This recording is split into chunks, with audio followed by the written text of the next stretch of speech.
Hey guys, it's Dimitri here, and in this video I'm gonna show you how we can select an element by attribute with CSS.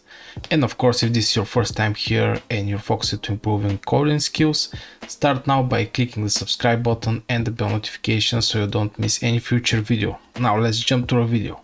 I'm already in my HTML page, index.html, and inside this page I will create a simple div where I will put the data attribute. For example, let's make one div, and inside this div I will create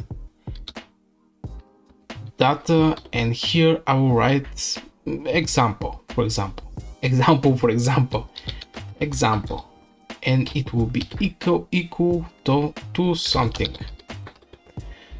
So we have our data example, and now let's go in CSS and actually select this data example.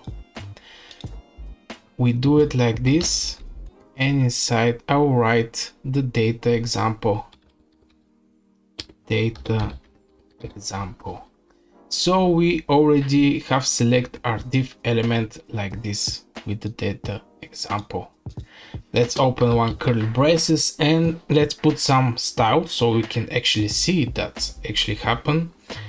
Let's write some weight, and the weight will be 50 pixels, for example, 1 height, and let's make it square, so will be 50 pixels again.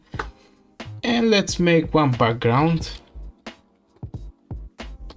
color, and let's be red.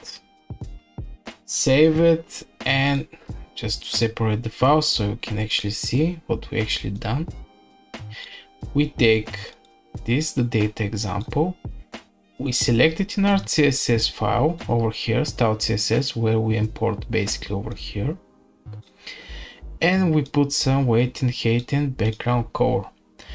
Now let's jump to our browser and see what we actually have done. So I'm already in my browser. Let's make quick refresh, and here we go.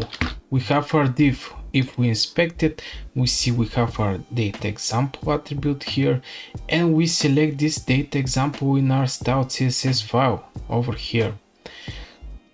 So I think, yeah, this will be for this video. We can just try to change something. See, it's real, like you see. So I think this will be for this video. If you like it, hit the like button, subscribe if you're new, and see you in the next video. Thanks for watching. See ya.